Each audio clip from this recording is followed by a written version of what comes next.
Olá, estamos ao vivo para mais uma conversa com Felipe nessa quinta-feira, dia 20 de fevereiro. Muito bom dia para você que está nos assistindo ao vivo, muito bom dia para você que vai nos assistir nas reprises que são postadas aqui durante a semana. Eu tenho aqui algumas perguntas que foram nos enviadas, inclusive essas perguntas foram enviadas pelos nossos participantes lá da semana Meu Primeiro Imóvel. A semana onde que a gente fez uma série de vídeos, uma série de aulas mesmo, ensinando você como comprar o seu primeiro imóvel. Então eu vou ler aqui algumas perguntas, se você quiser nos enviar durante a semana, ou se você quiser também nos enviar pelo direct, ou pode comentar aqui embaixo dessas perguntas, e eu vou ter vou ter o maior prazer em responder vocês. Então vamos lá. A primeira pergunta é a seguinte: todos os bancos aceitam o FGTS como saldo, como entrada? Muito boa a pergunta, muito legal. Primeiro, se você não sabia, é possível usar o FGTS como forma de pagamento, como parte da entrada do seu imóvel. Mas você só precisa seguir alguns requisitos.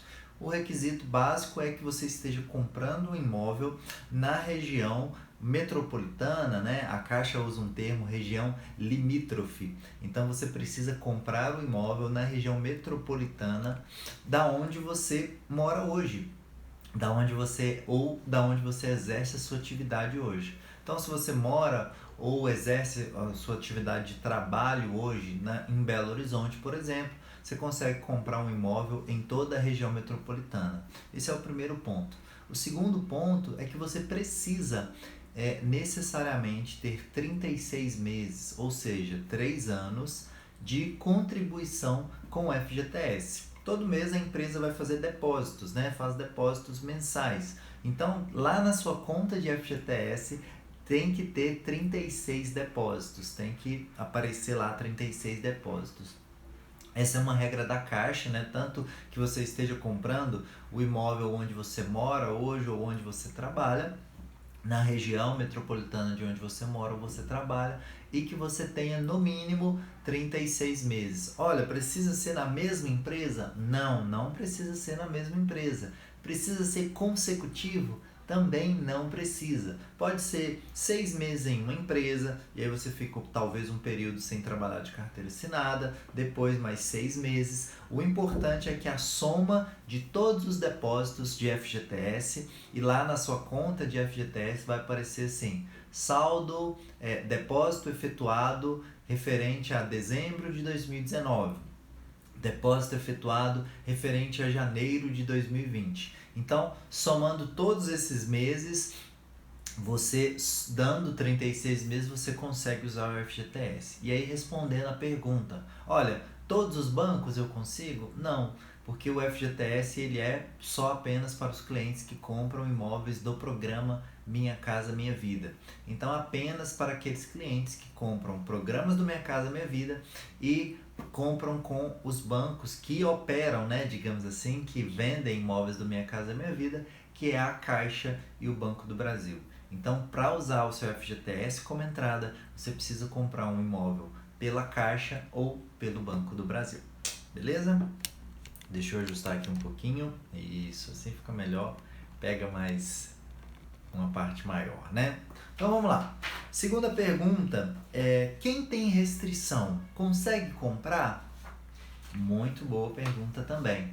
Sim, consegue comprar, mas você precisa só realizar alguns passos antes. E aí eu vou explicar aqui para você o que você precisa fazer antes, caso você tenha restrição. Como é que funciona o processo de aprovação de crédito de um cliente? Primeiro processo, você envia os seus documentos para análise. No primeiro momento é feita uma checagem. Esse cliente tem restrição no SPC e Serasa? Se tiver restrição, ele volta. Vamos imaginar as casinhas, né? A primeira casinha, né, desse tabuleiro, a primeira casinha é você enviar a sua documentação. A segunda casinha é consultar o seu CPF, se existe uma restrição no seu CPF. Se existir essa restrição, volta para a primeira casinha, que aí você vai ter que resolver a restrição primeiro. Se não tem restrição, pula para a terceira casinha, que é onde será feita realmente a análise de crédito. Então, tem muitas pessoas que falam assim: nossa, Felipe, eu mandei a minha documentação, mas foi reprovada porque eu tinha uma restrição. Não, ela não foi reprovada. Ela nem chegou a ser analisada. Existe um passo antes da análise, né? Aqui o nosso passo do meio, que você envia a documentação. Se chega aqui nesse passo do meio, você possui restrição, ela volta para a primeira etapa. Se não, você caminha para a terceira etapa, você vai para a análise de crédito. Então, não necessariamente quando você envia sua documentação e você tem uma restrição, minha documentação foi reprovada. Não, ela só nem foi para análise. Aí você precisa resolver. E como você pode resolver essa restrição? Primeiro, a restrição, o seu nome fica nos órgãos de proteção ao crédito, o seu nome fica lá protegido, né? E essa é uma lógica bem interessante, porque muitas vezes quando você está numa situação de dificuldade, se você não tivesse o seu nome lá protegido, talvez você iria contrair novos empréstimos, novos compromissos, e isso poderia acabar te atrapalhando, poderia acabar te endividando ainda mais. Por isso que existe o SPC e o Serasa, para proteger o seu nome, para que você não faça outros compromissos sem antes entender o que aconteceu de errado, por que o meu nome, por que eu atrasei aquela conta e como que eu vou fazer agora para pagar, né? Não adianta você arrumar um novo problema, sendo que você ainda não resolveu esse. E aí, como você faz para retirar o seu nome dos órgãos de proteção ao crédito? Você precisa negociar esse débito ou quitar esse débito. Então aqui eu te aconselho, primeiro, descubra se o seu nome está ou não com restrição. Existe hoje uma facilidade muito grande que é o Serasa Consumidor. Antigamente, para você saber se o seu nome tinha ou não restrição, você precisava deslocar a uma agência do Serasa, pedir lá para puxar o seu CPF. Hoje não, você só precisa criar um cadastro, o site chama serasaconsumidor.com.br, você coloca ali alguns dados que são pessoais a você e você consulta se existe ou não restrição no seu nome. Se existir essa restrição, você tem que procurar essa empresa, primeiro para saber o valor da restrição hoje, desde quando, né, você deve essa restrição. Tem restrições que são mais recentes, você lembrou, olha, não consegui pagar o cartão e ele vai para restrição. Ou tem coisas que são mais antigas e você nem se lembra, talvez uma conta que você deixou ela aberta, foi cobrando tarifas e o banco protegeu o seu nome. Talvez uma conta de telefone que você tinha essa linha de telefone, acabou não pagando e aí depois o seu nome ficou restrito. Então você vai lá no Serasa Consumidor, você vai ver qual é essa empresa. Você lembra dessa dívida? É devida realmente? Também, se não for devida, você tem que entrar em contato com essa empresa e falar: olha, eu não comprei nada aí com vocês, então vocês precisam regularizar, né, desproteger o meu nome. E aí você faz talvez uma negociação. Se você tiver dinheiro para quitar esse débito, talvez a empresa até te dê um desconto. Mas se você não tem o dinheiro, você pode negociar. Você pode ligar lá nessa empresa e falar: de quanto que é o meu débito? Quantas vezes que eu posso pagar? E quando você paga a primeira parcela, por lei, o seu nome já é liberado do sistema de proteção ao crédito. E aí você já pode, quando você enviar a documentação de novo, você passa por essa etapa, né? Você envia a documentação, olha, não existe restrição, e aí passa para a terceira etapa, que é a análise de crédito.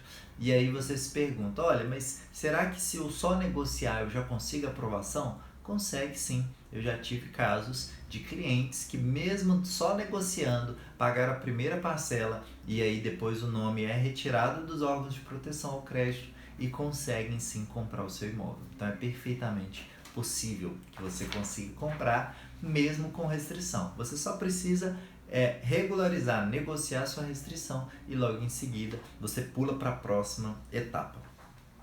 Esse aqui foi meio que um desabafo e eu gostei de receber apesar de ser uma situação desagradável, mas primeiro, para que essa pessoa tente resolver e segundo, para que você não passe por isso. Esse é um desabafo que foi deixado lá na nossa comunidade no nosso blog, né, da semana Meu Primeiro Imóvel.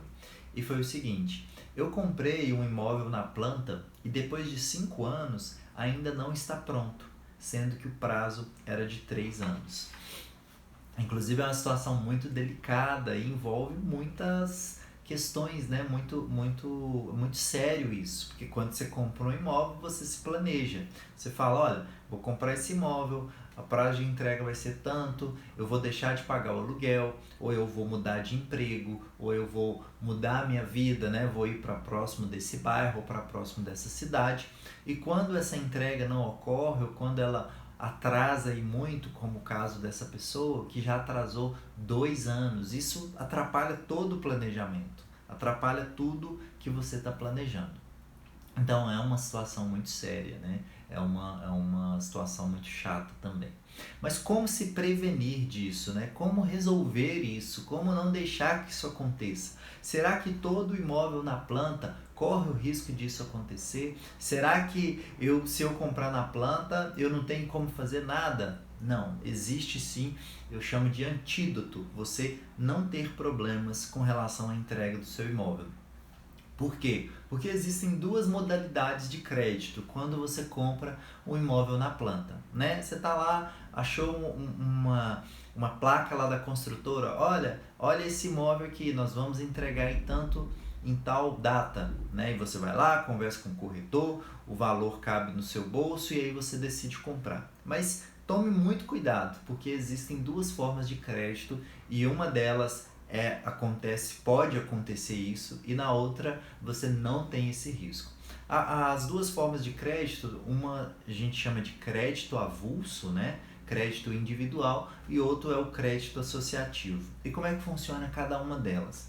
No crédito avulso ou crédito individual, vou chamar de crédito individual, fica mais fácil você entender.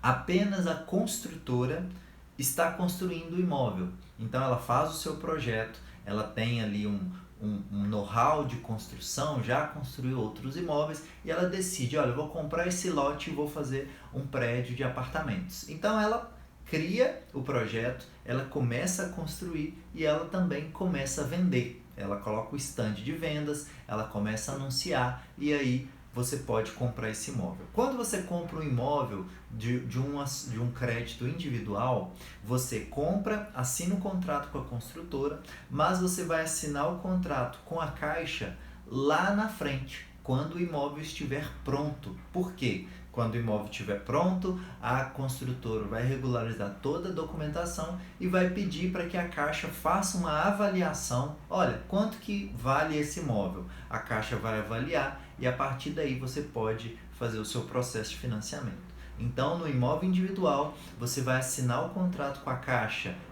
vai entrar na jogada, digamos assim, lá na frente, quando esse imóvel já estiver pronto. Esse é o crédito individual. O crédito associativo, por outro lado, é diferente. A Caixa e a construtora são parceiras na construção desse prédio. Aí funciona assim, a construtora, ela tem essa ideia de construir esse imóvel, ela vai lá e compra um lote, faz o projeto arquitetônico, olha aqui eu vou construir 4 prédios de 4 andares cada um e tantos apartamentos por andar, ou condomínios maiores ou menores, vai depender da construtora. E ela chega até a Caixa e fala assim, ô Caixa, deixa eu te falar, quanto que você me empresta, digamos assim, né, nesse financiamento?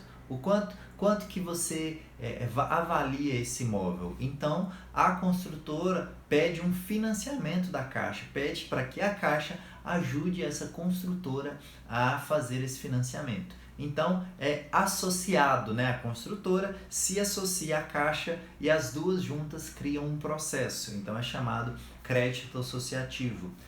É fácil de você ver se uma obra é crédito associativo ou é crédito individual, porque sempre na portaria dessa obra vai ter lá uma placa da Caixa. Como a Caixa é um órgão público, por lei ela tem que mencionar se ela está colocando dinheiro ali naquela obra. Então tá lá, esse imóvel está sendo financiado pela Caixa dentro do programa Minha Casa Minha Vida.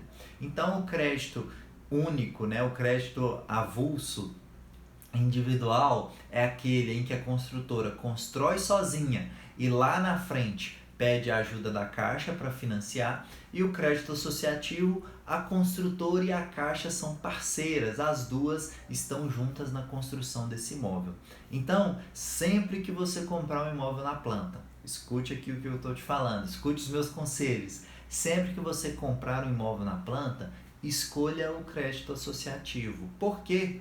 Porque a Caixa que garante a entrega do seu imóvel. Mesmo que a construtora atrase, mesmo que a construtora tenha problemas na hora de financiar, na hora de entregar esse imóvel, a Caixa vai garantir a entrega para você. Se a construtora tiver um problema, se ela quebrar, se ela falir, a Caixa contrata uma outra empreiteira para construir o imóvel para você. Então, para se livrar ou para não ter esses problemas, sempre utilize e escolha o crédito associativo. E aí você não vai ter problema.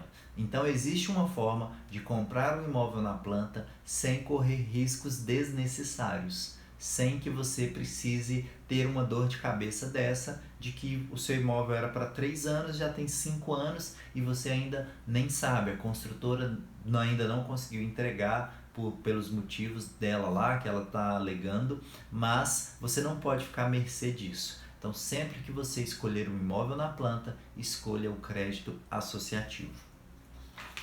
Uma terceira pergunta, não, agora é a quarta, perdão. A quarta e a última pergunta de hoje. Quero comprar, mas o medo ainda é grande. E para quem não tem entrada? Olha, é muito possível comprar o seu imóvel mesmo sem ter entrada. Eu já ajudei dezenas de pessoas que não tinham condições de comprar o imóvel sem entrada. É perfeitamente possível. E aí volta naquela explicação que eu já dei algumas vezes. Quando a gente pensa no valor do imóvel, vamos pensar num valor de 100 mil reais. A Caixa ela financia até 80% do valor do imóvel, ou seja, 80 mil reais. Então lembra, no imóvel de 100 mil reais, a Caixa vai financiar no máximo 80 mil reais. Tá, Felipe, mas aí os 20%? E os 20 mil restantes? Como é que eu faço? Então existem 4 formas de você pagar esses 20 mil reais. A primeira delas é através de um pagamento à vista, né? Talvez essa cliente falou assim, olha, e a entrada, como é que faz? Quem não tem entrada? Então, pulou esse pagamento à vista aqui. Ela não tem, então não tem problema. E existem outras 3 formas. E quais são essas formas? Primeiro, através do desconto do governo. O governo te dá um desconto dentro do programa Minha Casa Minha Vida. Ele talvez te empreste 80 mil reais, mas te dá, por exemplo, um desconto de 5 mil. Então, na hora dele repassar esse dinheiro para a construtora, ele vai repassar para a construtora 85 mil, mas só te cobra 80 mil reais. Então, é um desconto, ele paga parte da entrada para você. E esse valor de desconto, que também é chamado subsídio, ele vai variar de acordo com cada perfil. Então é necessário você fazer uma análise de crédito para ver o quanto que o banco te empresta e o quanto que você ganha de desconto, de subsídio. A terceira forma é também pelo saldo de FGTS. Eu expliquei aqui na nossa primeira pergunta, que você precisa ter no mínimo 36 meses de recolhimento de FGTS, 36 depósitos ali de FGTS, segundo que você esteja comprando o seu imóvel na região onde você mora hoje ou região metropolitana. Pode ser de onde você mora ou de onde você trabalha hoje. E a quarta forma, perdão, é através de um financiamento com a própria construtora. Hoje muitas construtoras entendem que nem sempre o cliente tem condições de pagar a entrada, então elas fazem esse financiamento. Então você tem 4 opções, você não tem uma, então você tem o desconto do governo, você tem o uso do FGTS e você tem o financiamento com a construtora. Então é perfeitamente possível comprar mesmo sem entrada. Dá para comprar, eu já ajudei muitas pessoas que compraram imóveis sem entrada e é perfeitamente possível, tá bom? Então, ficamos por aqui, mais uma quinta-feira. Muito obrigado a você que esteve aqui com a gente durante a nossa live, né? Esteve aqui ao vivo e a gente volta aqui na nossa próxima Conversa com Felipe, todas as quintas-feiras, às 7h30 da manhã. Um forte abraço e faça uma ótima quinta-feira. E qualquer dúvida, mande aqui para mim que eu vou ter o maior prazer em responder você.